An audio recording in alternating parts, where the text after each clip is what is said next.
राम राम जी। आप जी ने मेरी बहुत सी ऑडियो वीडियो सुनी है, जिस पर मैंने माला से लेके दसवें द्वार तक की यात्रा का वर्णन बड़े सहज और सरल शब्दों में किया है।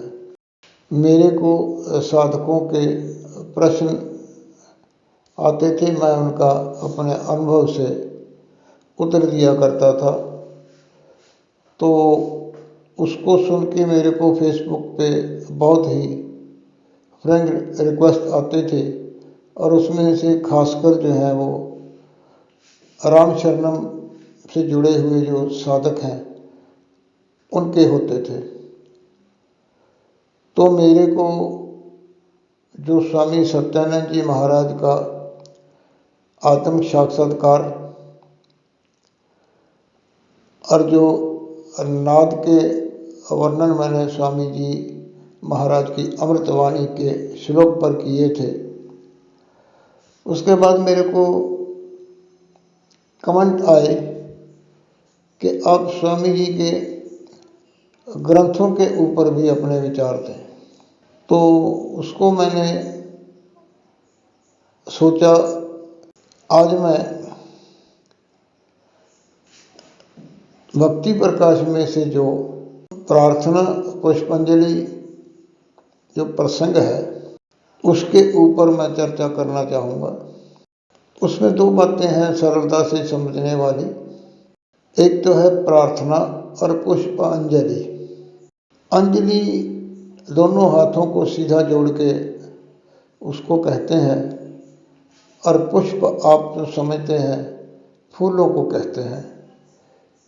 स्वामी जी महाराज ने अपनी ओर से प्रार्थना के फूल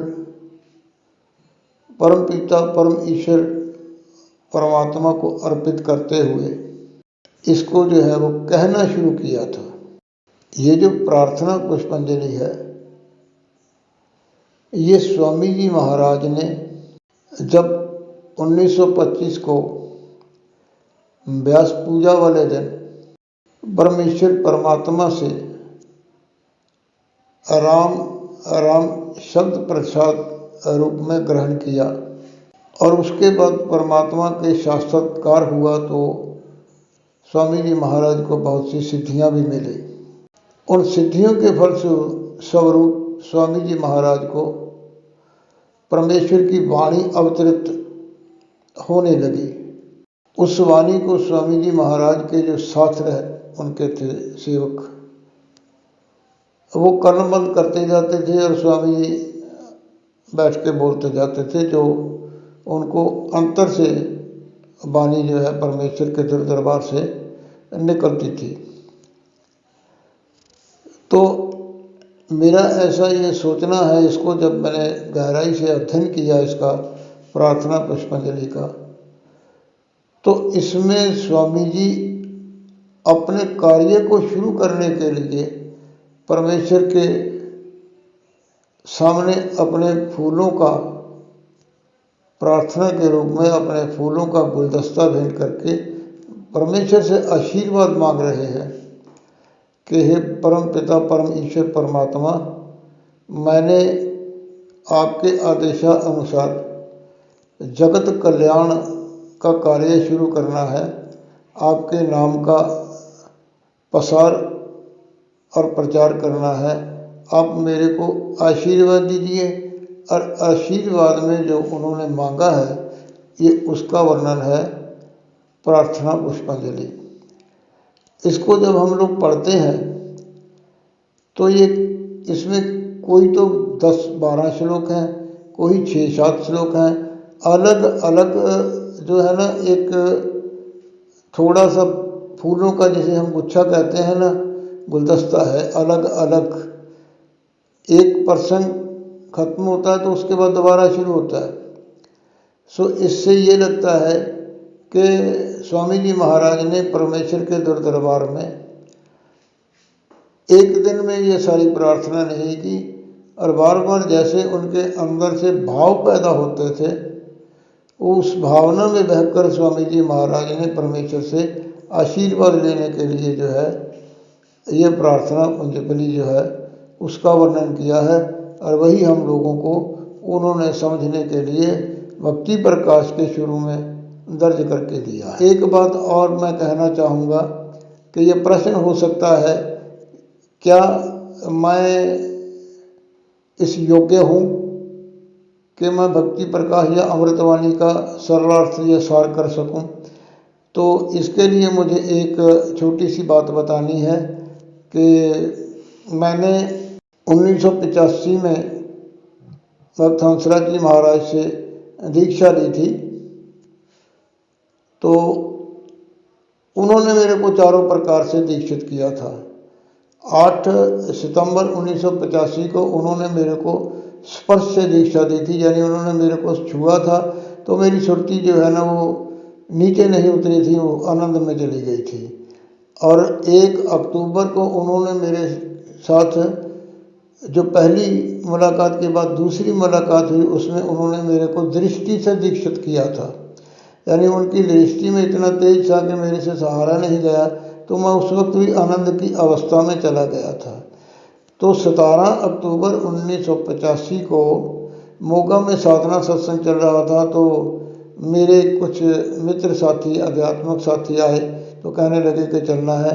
तो जब हम लोग उस कमरे में एंटर किए जहाँ पूज्य पिता भक्त हंसराज जी बैठे थे, तो वो कहने लगे कि बाग सिंह मैं तेरे को याद कर रहा था कि आज तू आएगा। ये उन्होंने मेरे को ध्यान में दीक्षित किया था। उसके बाद 10 दिसंबर को उन्होंने मेरे को वाणी से दीक्षित किया था। राम नाम शब्द को ध्यान देकर मेरी झोली में राम नाम डाला। तो जुलाई 1986 की बात है। गुरु पूर्णिमा का पर्व मनाने के लिए हमारे शहर से कुछ हमारे अधिकारी और संगत के लोग गए थे गोहाना में। तो पिताजी से पूछा जब कि गुरु पूर्णिमा का पर्व कैसे मनाएं, तो उन्होंने कहा था कि गुरु महिमा का प्रसंग पढ़ के आपने उसके ऊपर बोलना है।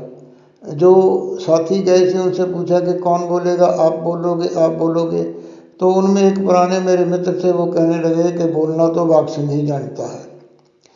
तो फिर पूज्य भक्त हंसराज पिताजी महाराज ने कहा कि उसको कहना मैंने कहा है गुरु पूर्णिमा वाले दिन गुरु महिमा का प्रसंग पढ़ के तूने उसके ऊपर बोलना है।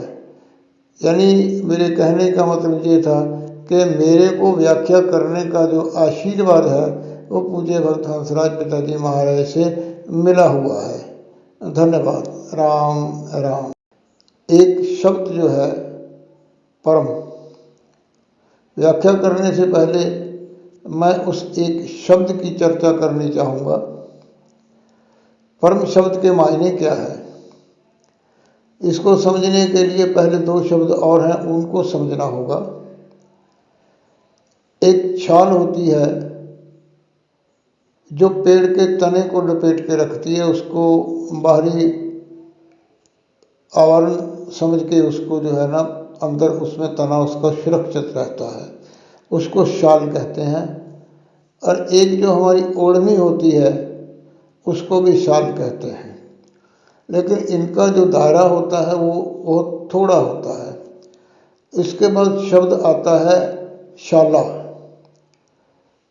शाला का जो दायरा है या घेरा है या जो विस्तार है वो थोड़ा ज़्यादा होता है, लेकिन उस शब्द शाला के पहले जिसको वो बताता है उसमें क्या होता है वो पहले लगता है। जैसे पाठशाला है, जहाँ पाठ पढ़ाया जाता है उसको पाठशाला कहते हैं। जहाँ धर्म का प्रचार होता है उसको धर्मशाला कहते हैं। जहाँ भोजन बनाया जाता है उसको पाकशाला कहते हैं। और जहाँ कोई कार्य किया जाता है उसको कार्यशाला कहते हैं। कोई कर्म की बात कहाँ सिखाई सिखाई जाती है तो उसको कर्मशाला कहते हैं। ऐसे ही जहाँ घोड़ों की सिलाई होती है उसको अश्वशाला कहते हैं। ऐसे और बहुत से शब्द हैं जिनके पहले लगने से बाद में शाला लगता है, तो उसका ये मतलब होता है कि यहाँ इस चीज़ से संबंधित या इसके साथ मिलता जुलता जो है ना वो काम या सेवा या प्रसंग या अनुभव वो उसको बयान करता है। उसके बाद एक शब्द आता है विशाल। विशाल का दायरा जो है वो शाला से बहुत बड़ा होता है, लेकिन उसके जो वर्णन करने का साधन है विशाल शब्द पहले लगता है और वो किस चीज़ को दर्शाता है वो उसके पीछे लगता है। जैसे विशाल सागर है, विशाल वन है, विशाल सेना है, विशाल भवन है, विशाल दुर्ग है।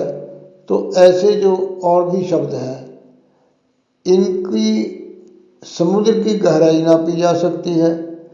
अगर विशाल पर्वत है तो उसकी ऊंचाई भी नापी जा सकती है। विशाल सेना है तो उसकी गणना भी की जा सकती है। ये शब्द जो है शाला और विशाल इनका दायरा भी सीमित है, लेकिन जो परम शब्द है उसको ना तो तोला जा सकता है, ना नापा जा सकता है, ना उसकी था पाई जा सकती है, ना उसका पार पाया जा सकता है। ये शब्द केवल और केवल परम शब्द परम आत्मा यानी आत्मा के साथ लगता है कि ये परम आत्मा है, इससे बड़ी और कोई आत्मा नहीं है। परमात्मा को जब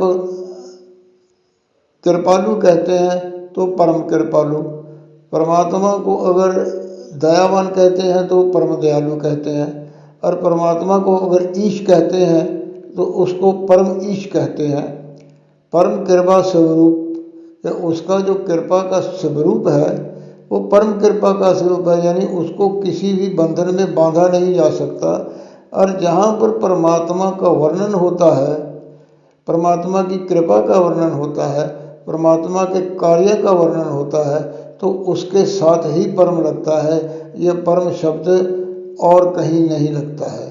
जैसे कोई श्रद्धालु है लेकिन उसकी श्रद्धा का इतना विस्तार प्रसार हो जाता है कि उसको भी परम श्रद्धालु कहते हैं। कोई साधक है, सिद्ध बनता है, संत बनता है, परमात्मा का आत्मिक साक्षात्कार हो जाता है, तो उसको भी परम संत कहते हैं, क्योंकि उसकी भी संत की जो है ताकत, उसके ऊपर परमेश्वर की कृपा किसी भी तरह से उसका ज्ञान या भान नहीं हो सकता है। और जो एक शब्द हंस है जिसको आत्मा को भी कहा जाता है, जो आत्मा विकसित हो जाती है, बहुत बड़ा हो जाती है, परम संत हो जाता है, तो उसको परमहंस भी कहते हैं। तो ये शब्द जो है ये बार बार आने वाला है परम। तो इसलिए मैंने आज शुरू करने से पहले भक्ति प्रकाश में जो हमें समझने की बात है उसको मैंने आज पहले ही कह दिया है।